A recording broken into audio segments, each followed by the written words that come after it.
So let's go ahead and get started. So we're going to begin by independently reviewing the questions in the highlighted portion of the content section of the assignment protocol tool.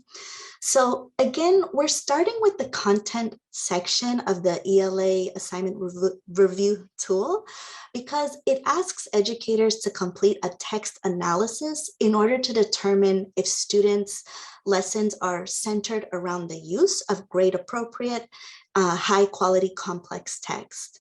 So research studies have shown us that the greatest predictor for college and career readiness is demonstrated through a student's ability to comprehend complex text. And we know that regular practice with reading sets of complex texts that are around the same topic build that necessary deep vocabulary and background knowledge that's necessary to comprehend future reading of complex text. So please just take one moment to review again those questions in the highlighted portion to familiarize yourself with what we'll be looking at today.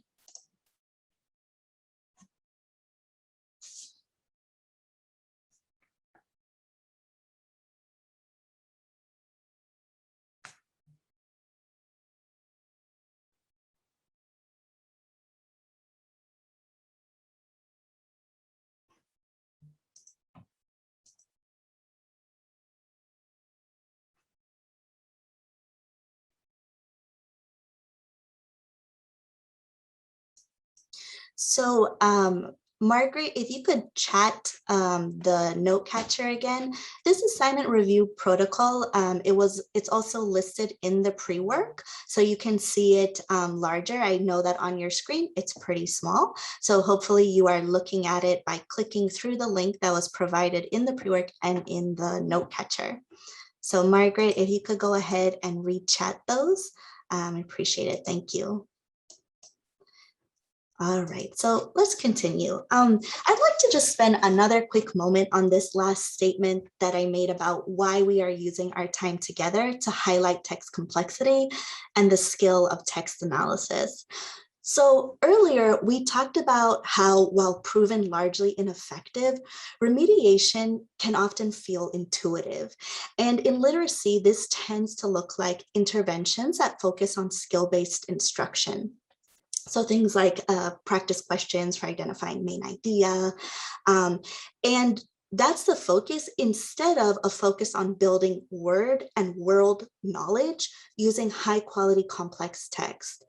And struggling readers who are pushed into these interventions or pulled aside for these interventions tend to experience fewer opportunities to read the kind of text that would support with actually closing gaps by building that deep world knowledge and word knowledge.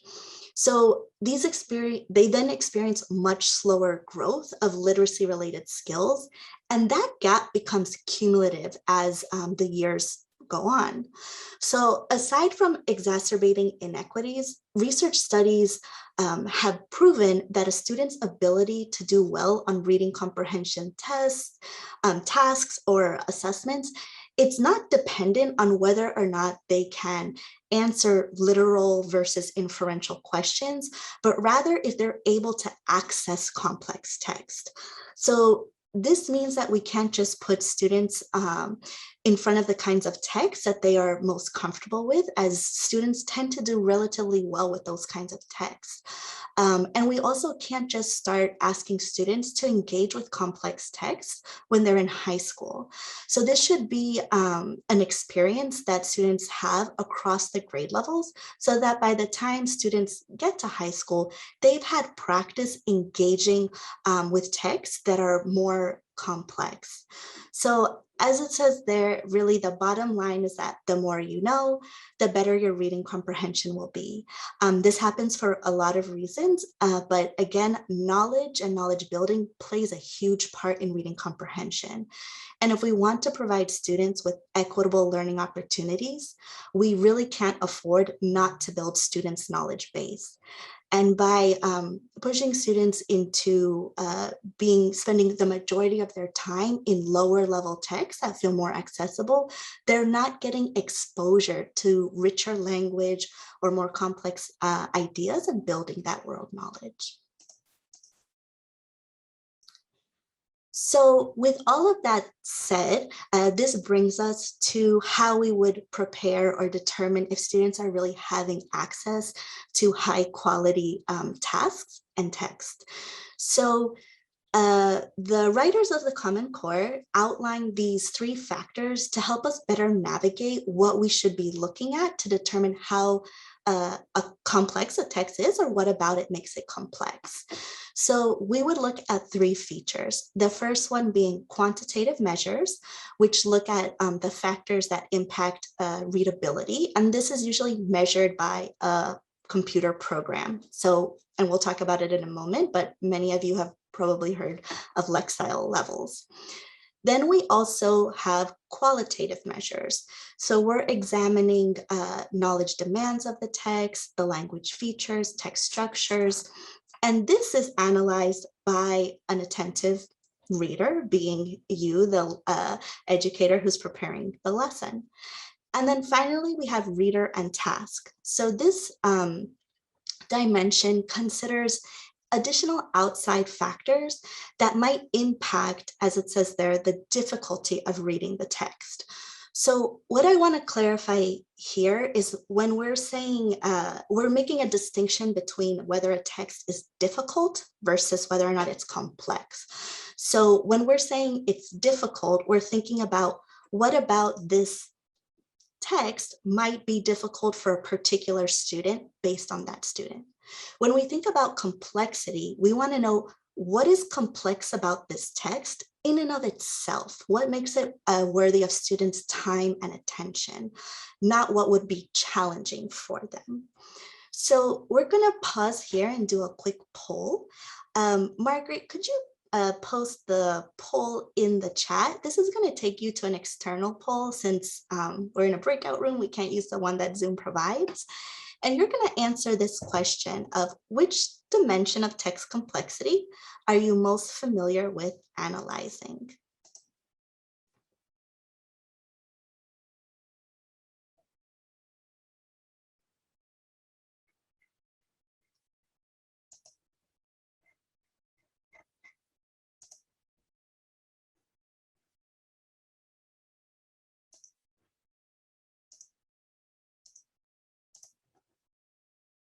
All right, so we see some responses coming through, and we're seeing a lot of us have much more experience with qualitative measures. Some of us have experience with all of them. And I see we even have some colleagues here for which this is new, so we're really glad you're joining us.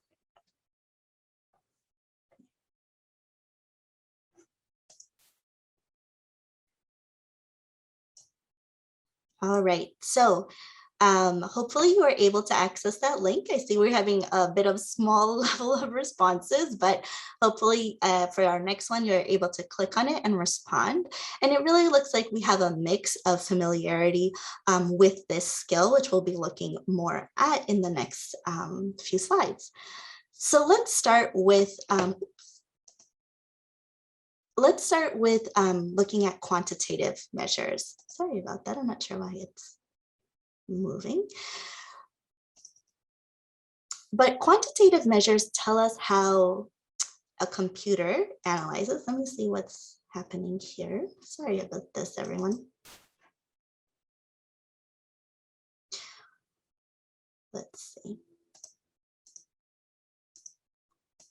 Thanks for bearing with me through our little tech issues we have. Let's see.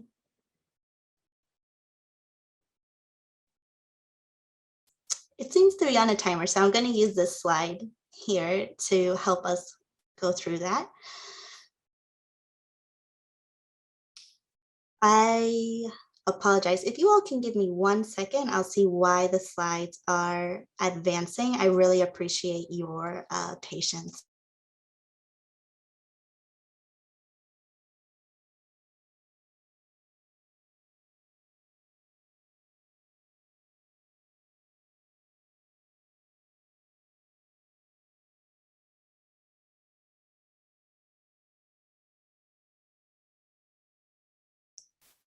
So I just remembered again, you have access to the deck slides in your note catcher. So if you can refer to the slide where you see the Grapes of Wrath by John Steinbeck, I'd appreciate that as we go over this section on quantitative measures. So the quantitative measure tells us how a computer analyzes the complexity of a text by considering the kind of vocabulary that's used, the length of the vocabulary, and the sentence length and variation. So most of the time when we talk about quantitative measures, we're talking about a lexile range. And I think Margaret posted this in the chat, but you can determine the lexile level of a text using some of the tools that lexile.com provides. They have a feature called Find a Book, where you can look up the specific lexile level for your grade band. Something I want to point out here that is very important to keep in mind is that no one measure is really sufficient to determine complexity. And often our go-to measures like vocabulary and sentence length tend to be insufficient to really understand the complexity of a text.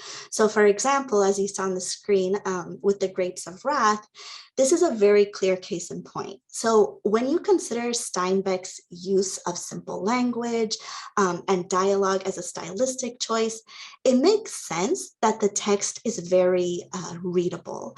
But I think we can all agree that second and third graders are not yet prepared to take on the concepts presented in this text. So the other elements of complexity help to provide more information for informing how we select text and lesson preparation for that text.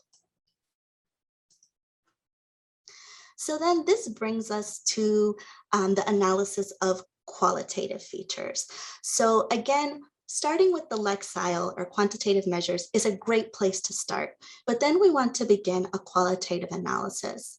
So qualitative features are important because because a text may be, like we saw, fairly simple quantitatively, but very challenging or complex in considering these 4 dimensions of qualitative features. So that includes things like if the text has a deeper meaning, themes, the text structures.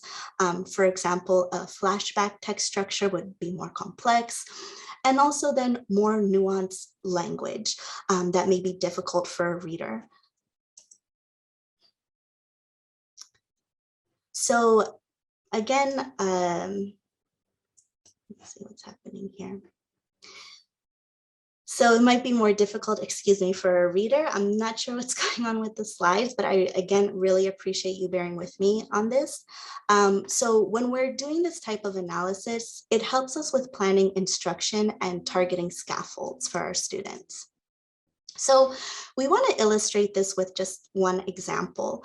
So we're going to take a holistic look at these 2 texts and think about which one is more complex for an 11th grade student. And when you're ready, you are going to select from the poll. Margaret's going to chat another poll to us. You're going to determine which one is more complex for an 11th grade student. So Margaret, if you could chat that poll while everyone is taking a moment to read the 2 texts.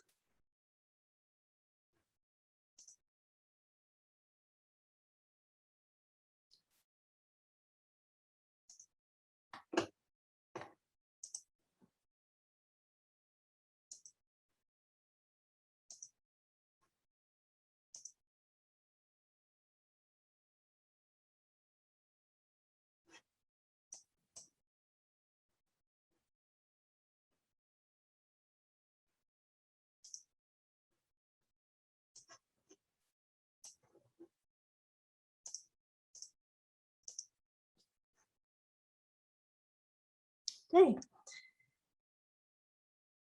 Take about another minute or so to share your response. We have 110 folks in here and just a fraction of those responses.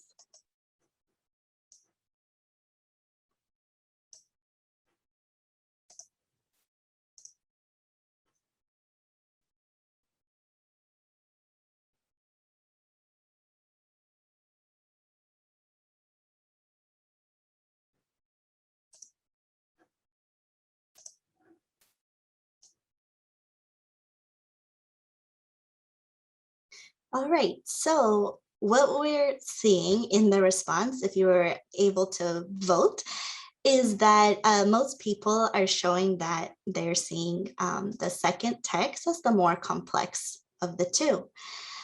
So before I give you the answer, we're going to try something else. Let's think about what point the author is trying to make with each of these texts. So essentially, what is the main idea? So in the first text, Lincoln's previous political experience didn't prepare him for the individual responsibility that came with the presidency. That is the point the author is trying to make there. While as in the second one, we could say the main idea is that Lincoln's face could express many emotions. So now knowing these two main ideas, which I'm going to ask if Margaret can paste in the chat, I'd like for you to look carefully at the two texts and which parts of the text would make these ideas difficult to pull out for an 11th grader. When you're ready, if you could chat in the text, instead of the poll, we'll use the chat, text one or two of which one you think is complex. And it's okay if your answer doesn't change. So again, knowing the main idea now of each, we're thinking about what about that text makes that idea difficult to pull out for an 11th grader.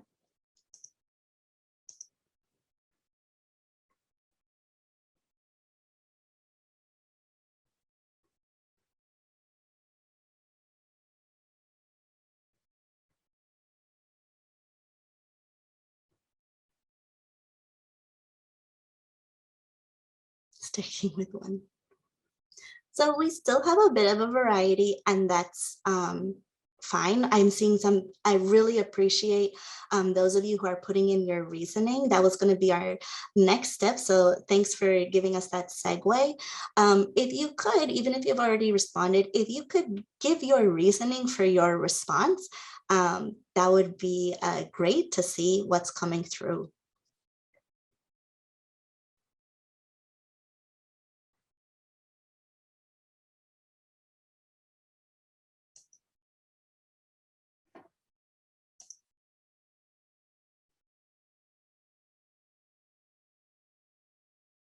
All right. Can I ask if someone who selected the first text could come off of mute to share some of their reasoning on why they chose number one instead of number two? We'd love to hear from you. Gary, I think I saw you come off mute. Yeah, I'd be glad to. Text one is much more complex. Each sentence has multiple ideas in the sentence, and the vocabulary is at a higher level than in text two. I mean, basically, that's it. The sentences are longer, they are more complex, and the vocabulary is at a higher level.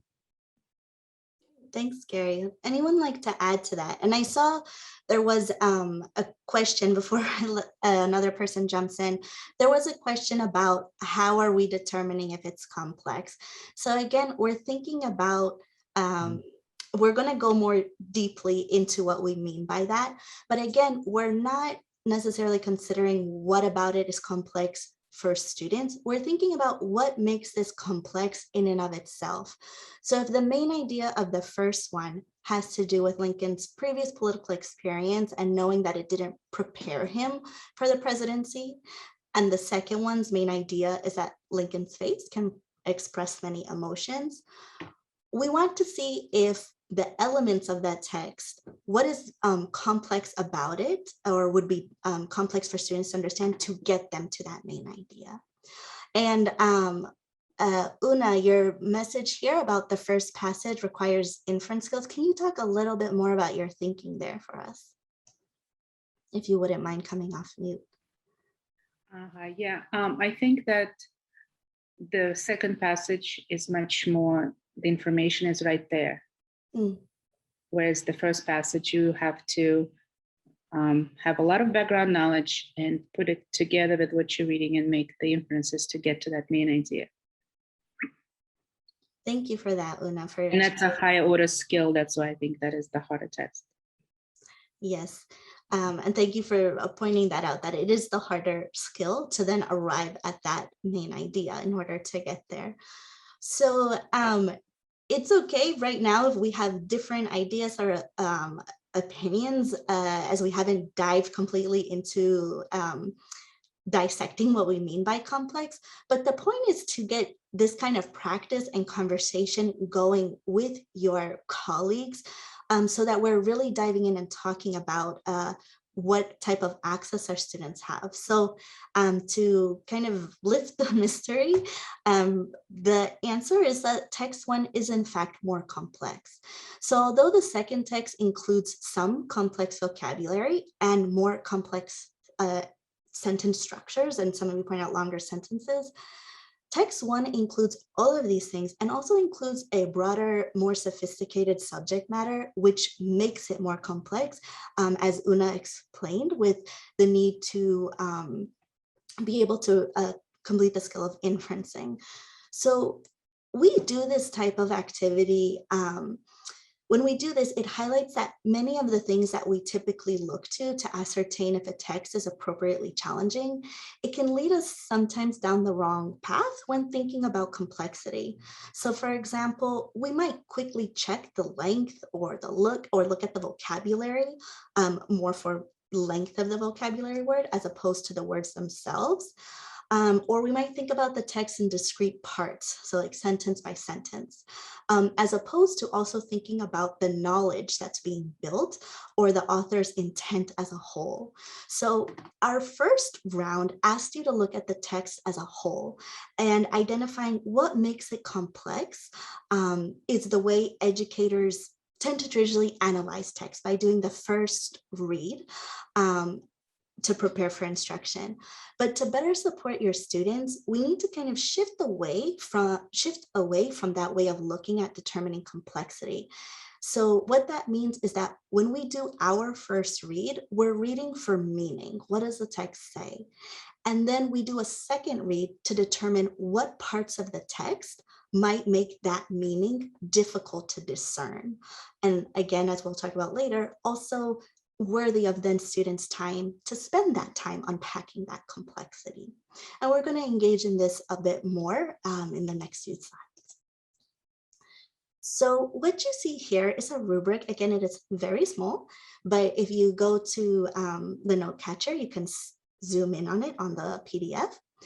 So qualitative text complexity rubrics have been designed for literature and informational text by many different organizations. The one that we tend to look to is the one provided by achievethecore.org. And these rubrics allow teachers to identify the qualitative complexities that show up in a text, which then again informs our instruction. So teachers may ask questions about those complexities, or they might slow down the reading in the chunks in which they appear. So when we're looking at either literature or informational text and talking about a qualitative analysis, we're looking at these 4 primary categories: meaning and purpose. So does the text have a single or explicit meaning, or are there multiple meanings, such as what a reader would find perhaps in a satire? Then we're also looking at text structure. So is the text informational or narrative? Is the text simple, well marked? Is it in chronological order? Or does it include more complex structures, such as a flashback, or in the case of informational text, the use of discipline specific complex structures? And then we have language. So does the text use literal, clear, contemporary language, or is it more figurative, ironic, or archaic language? And then finally, we think about knowledge demands. So does the text make assumptions about the extent of a reader's experience or the content background knowledge that they come to the text with? Or is it possible that the readers need a very specific content knowledge background, or they can approach it without very in-depth knowledge? So again, these are the 4 features we try to pull apart in a text to determine its complexity. So One thing I would like to clarify though about this rubric is the goal is not to select a text and then make sure that in every category it says high. It depends what is the focus of the lesson, the objective, as somebody asked a bit earlier. So is it that the text might have one aspect that is higher than another? It might be low in one area again and high in another, and that's okay. What is important is that you are unpacking a certain level of complexity that is necessary and worthy of the student's time to better understand for their particular grade level. So I'd like to give you just a moment to take a look and share if this is something especially new for you, something maybe that you've noticed or surprises you or is new to you in looking at the rubric. Perhaps something you hadn't considered before when looking at text complexity.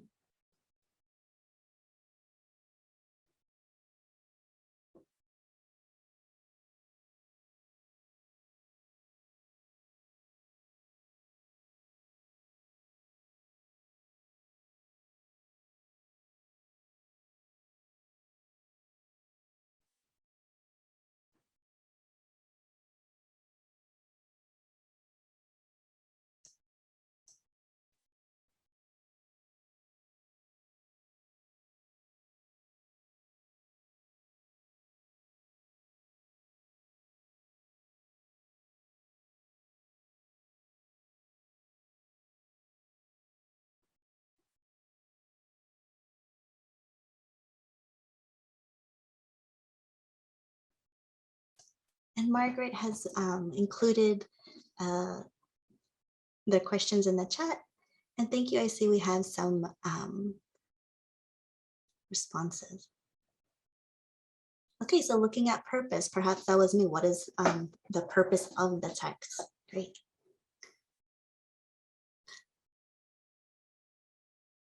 Julia, we're glad to have you here because in every content area, it's an opportunity for students to build their reading capacity, especially in specific disciplines. Great.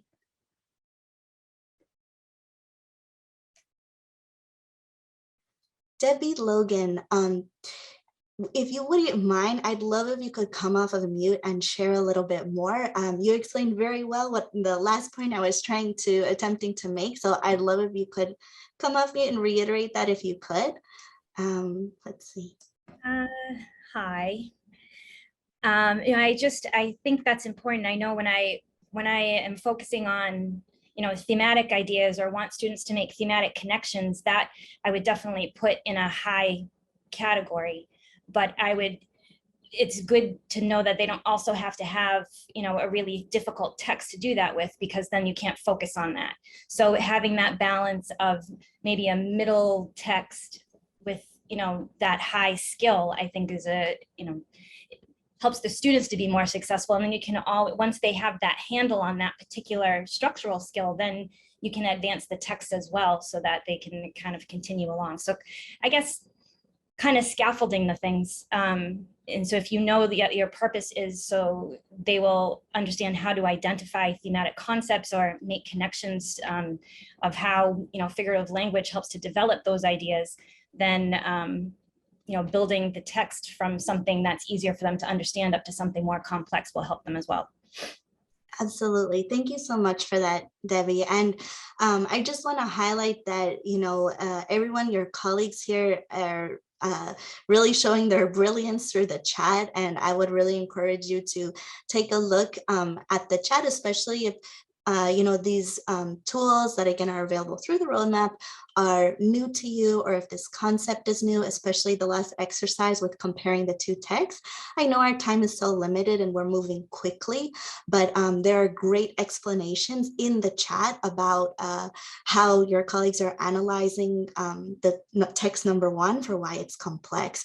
So, please continue to take a look at the chat as we continue.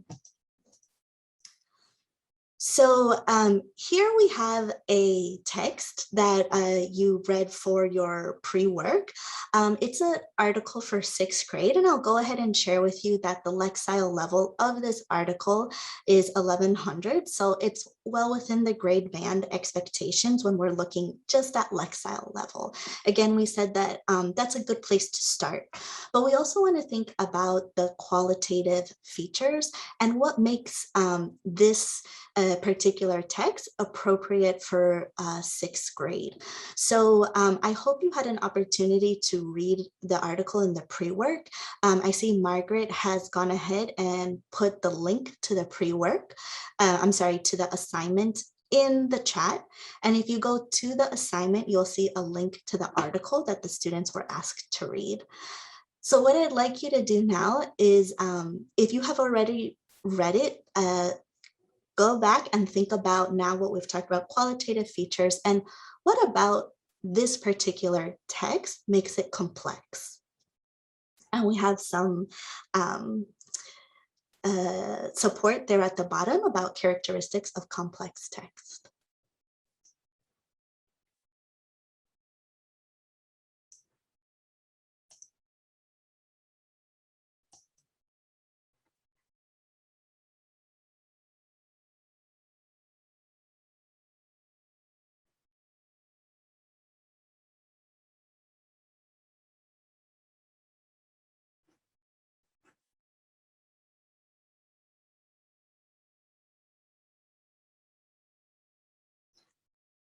And just as we did with the other texts we look at, if you can begin populating some of your ideas around what you're noticing about this text and what makes it appropriate, please go ahead and share that in the chat.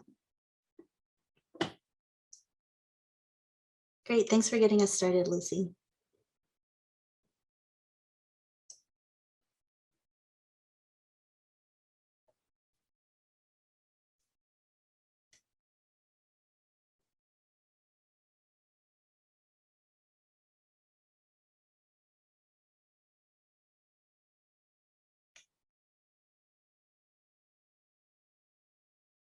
So thanks for pointing that out, Debbie. And Annalise, yes, it's a little less relevant today, given where we are.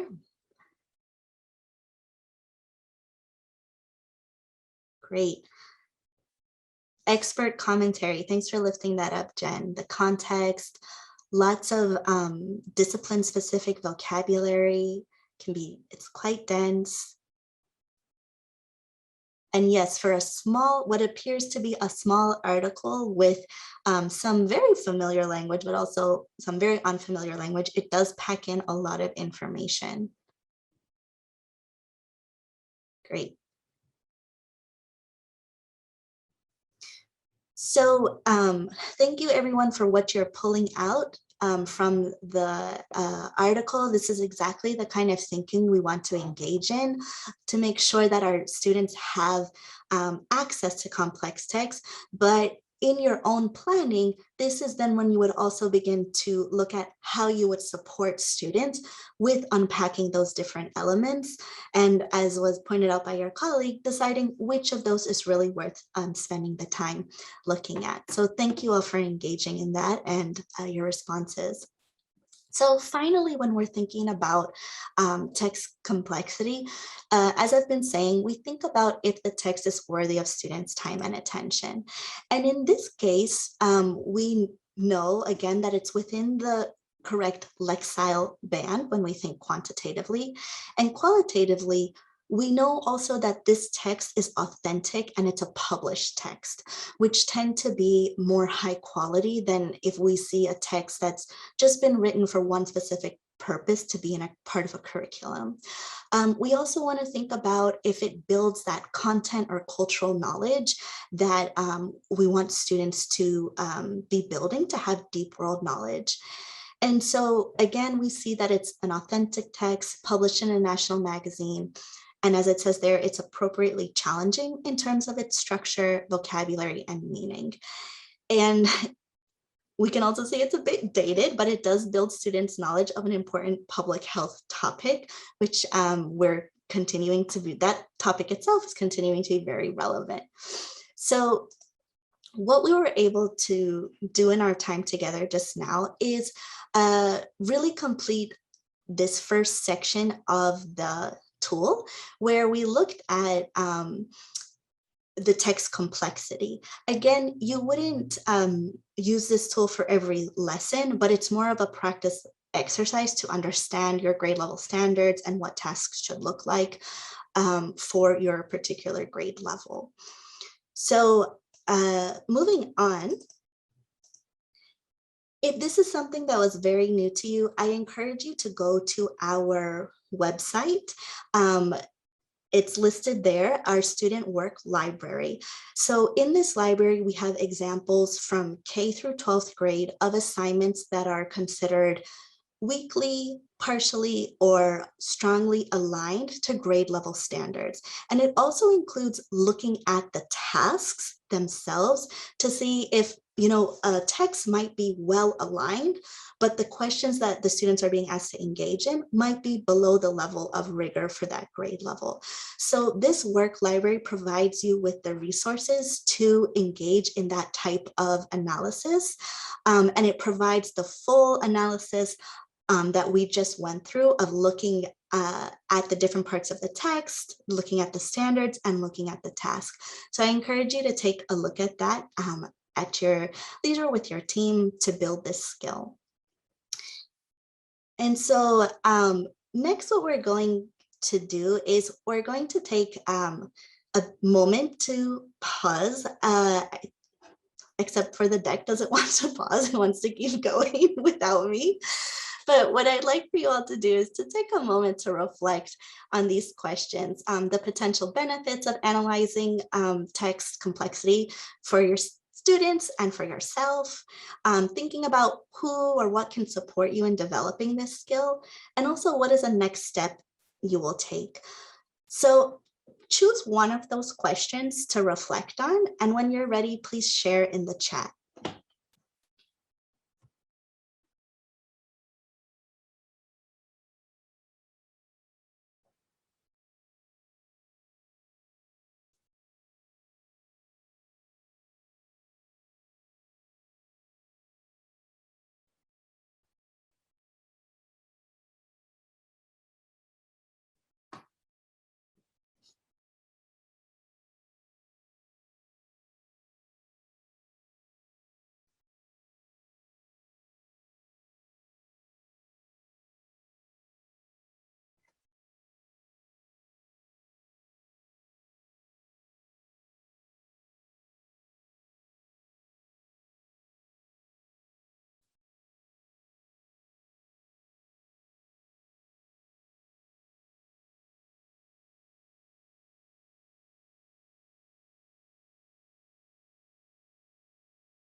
Thank you all for sharing your responses. They're coming through very quickly, and I do see some questions coming through. So I'm hoping Margaret or Donna, you can support with answering those in the chat as we keep moving. Specifically, there's a few more questions about quantitative measures, but I'm seeing really great ideas about using this with PLCs, how we can use it to challenge our students and not remove rigor from the lessons.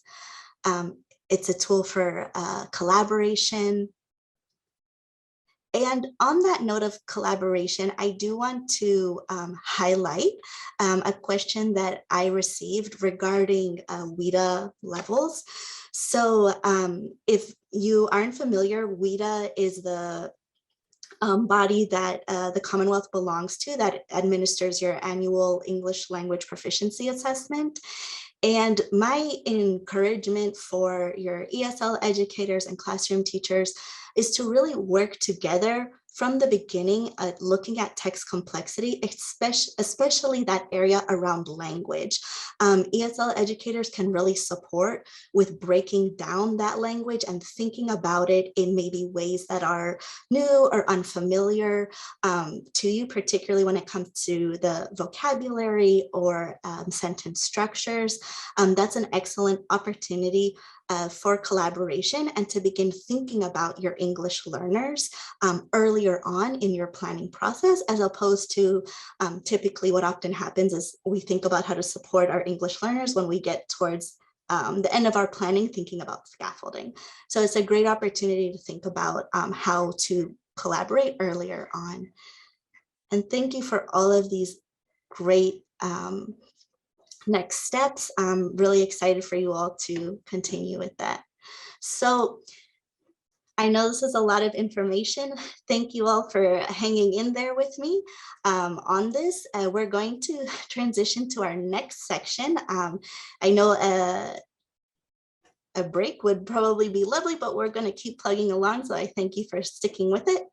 So we're going to move on to talking about prerequisite content and thinking about how we identify that in literacy or in ELA so that students can access this text that we really know they need the opportunity to be engaging with.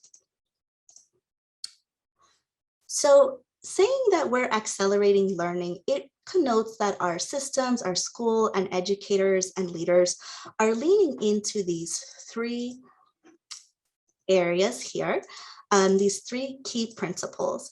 So we have understanding grade level content, diagnosing student understanding, and then taking action. So what you see on your slide, this is learning acceleration at a glance, what it looks like in your planning. In your handout, there's a more fleshed out version of this, I believe, that has additional steps, but we're just going to focus on this summarized one for our time together. So when it comes to accelerated learning, we begin with understanding the grade level content. So what does it look like in practice? What is the content that's covered? What are the best materials to use? And also, most importantly, possibly, is understanding the prerequisite skills that students need to successfully access and navigate rigorous instruction. So teachers need to be able to discern what aspect of prerequisite content, so possibly content from previous years, is necessary to provide that just-in-time instruction on. So what standard might be missing or what content might need to be addressed, and also what aspect of that content we need to focus on. Then we look to diagnosing student understanding. So we diagnose if students understand those prerequisite concepts and skills in order to understand what students do and do not understand. It's important to highlight here that we're not talking about big formal diagnostics that we typically see in systems across the country at the beginning of the year. Here, we're really talking about curriculum embedded unit specific diagnostics and formative assessments that you would do on a daily basis. And then finally, we have take action. So by planning for and executing effective instructional practices, we're pairing the knowledge of students with our own knowledge of high quality grade level content to devise and execute meaningful instruction and systems of support for all of our students. So we know that the first step to accelerating learning is really deeply understanding what acceleration looks like in practice, what it means then within your content area, and then more specifically your grade and a particular lesson. So again, just to summarize, we start by understanding our content. What are the necessary prerequisite skills, diagnosing what students understand from those necessary skills, and then planning, using that to inform our planning. So when it comes to literacy and we think about what does it mean to accelerate learning and literacy, it's important that educators have a solid understanding of what it means to teach students to read, period.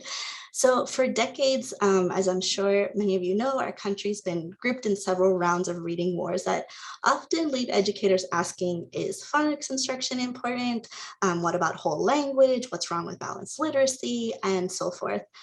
So these questions continue to circulate, even though definitive evidence-based research has been out for nearly 15 years about how children, especially young children, learn to read. So although we have this information, not everyone has embraced the idea that for most children, roughly 70% of all children, learning to read requires that educators and caregivers work to develop students in two critical areas. The first one being reading each word in text accurately and fluently, so known as our skill-based competencies. And then second, comprehending the meaning of text, the text being read, so otherwise known as meaning-based competencies, sometimes called reading comprehension. So accelerating each of these competencies looks slightly different. And for our purposes, we're going to focus in on meaning-based competencies. So to accelerate learning in the reading comprehension space, educators begin with grade level appropriate complex texts. And once complex texts are in place, educators can then must then understand the key topics and qualitative aspects of that text, just as we completed, in order to prepare to accelerate learning. So in other words, we're thinking about what about the way this text is written is worthy of discussion.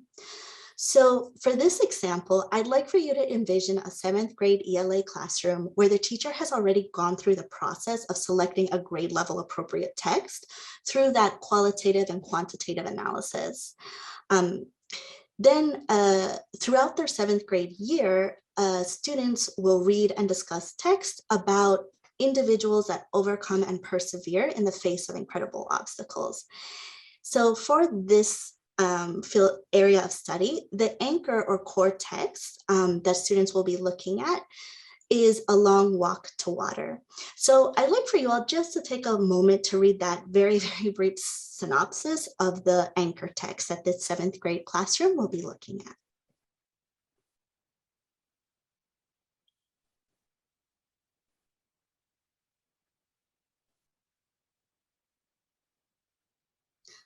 So while 7th graders may be able to read this text in a foundational skills way, so meaning they can possibly decode the words of the text and even read it fluently, they might miss the key ideas of the text or even misinterpret what the author is trying to convey because they lack the background knowledge or vocabulary development needed to fully comprehend and express what is happening in the text.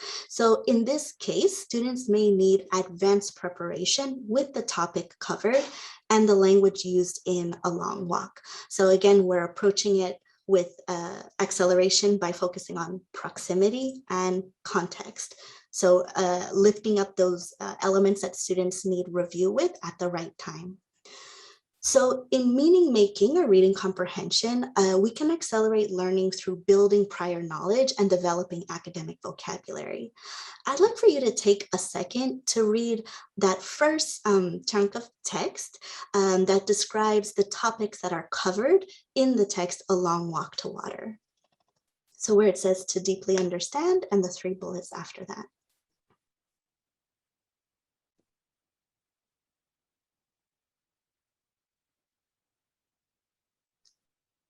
So in this case, educators might have students read the supplemental text, Lost Boy, Lost Girl, or the text, How Dare the Sun Rise, prior to the start of A Long Walk, or even reading it alongside this anchor text. These 2 supplemental texts, they cover the same time period and region as A Long Walk to Water, but they're slightly less complex. We're also continuing with nonfiction text, which can be often more accessible to English learners. So again, because all 3 texts cover the same topic, students are building that background knowledge that they need to tackle A Long Walk to Water. And they're also familiarizing themselves with the kind of academic language beyond vocabulary, but including vocabulary, that they will most likely encounter in the core text. So I really want to also highlight and point out that reading supplemental text is not the only way to build background knowledge and prepare students to access complex text.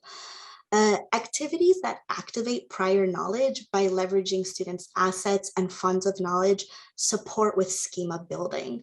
So that in turn provides students greater access to a grade level task or text that they otherwise would not have been able to access.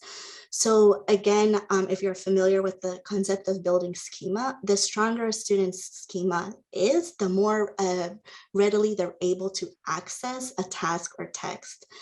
So if you could take a moment to read some of the suggestions specific to this text in the blue box, and then we'll go over a few examples.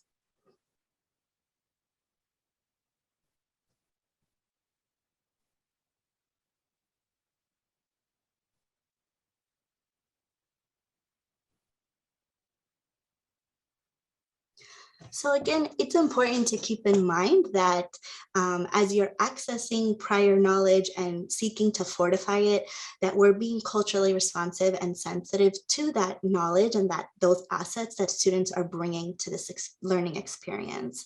And just to reiterate, by engaging in activities that activate prior knowledge, you're affirming your students' identity.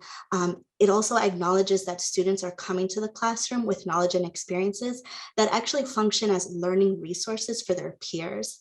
Again, it brings information and language beyond vocabulary to the surface where it's more ready to be applied to new learning. And it also enables more entry points and access for students to make connections to the new learning that they're experiencing. So as it says on the slide, when a student is struggling with accessing text, the solution is not remediation and to not give them that exposure and access.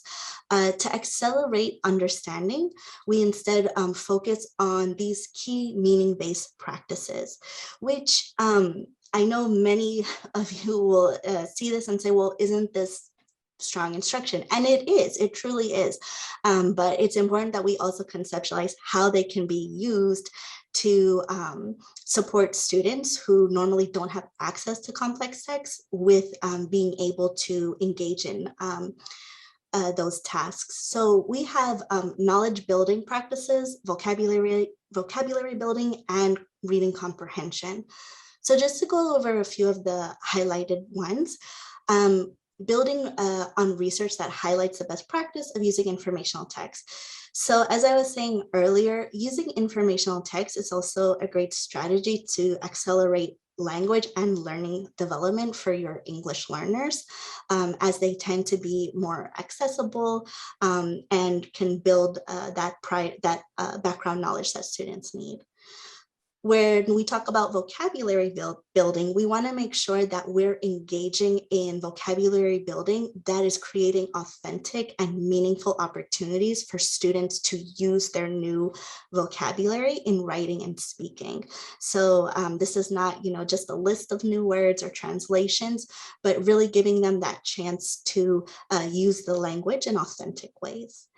And then reading comprehension, we're continuing to emphasize the importance of careful and focused communal reading. And part of this tends to look like how we have teachers sequencing text-dependent questions to scaffold students into their reading in small group discussions. So these are just a few of the strategies or approaches we can use for accelerating learning. But again, we want to center it around these three practices or concepts.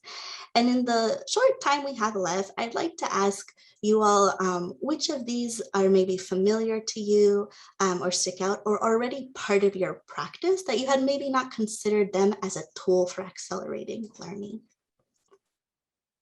So which are you currently using? Which ones stick out?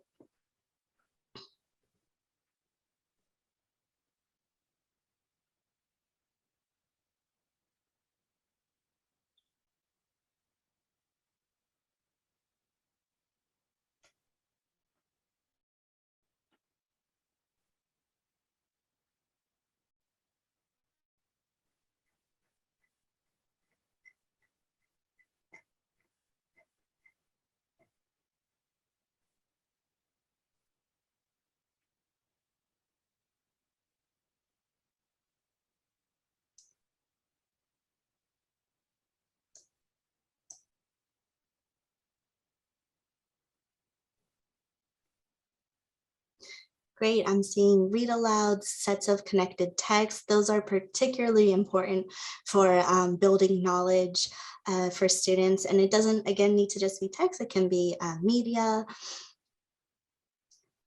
communal reading.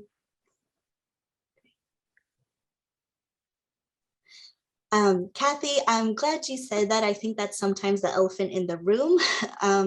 Kathy mentions that she liked to think that she uses all of them, but the idea of accelerated learning is what's new to me. And I think we know in our field, things are sometimes renamed or repackaged, but the reality is these are strong instructional practices that we can use instead of remediation. So when intuitively it feels that we need to provide students with text that is more at their quote unquote level, we know that we have these tools that we can use to scaffold them into complex text. So thank you all for that. And just as we were doing in the previous section, I had these 3 similar questions about the benefits of planning for instruction in this way by identifying those prerequisite concepts or skills, thinking about who can support you in developing your skills, and then what are your next steps. So choose one question you'd like to reflect on and please share out in the chat.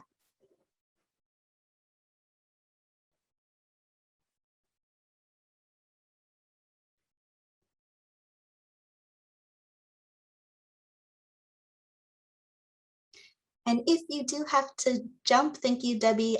We do have a survey that Margaret has posted. So please make sure you get a chance to fill that out. And I'm always happy to see reaching out to our special educators, specialists, our English language development teachers. Really important to think about collaboration at this point in time as we're getting ready. So please keep those coming. Again, we have a feedback survey for you all that we'd appreciate if you filled out. We read every comment and use it to inform our sessions with you all.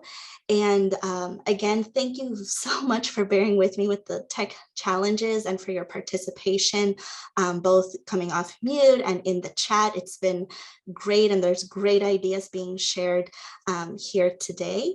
So we hope to see you again next week for our next 2 sessions.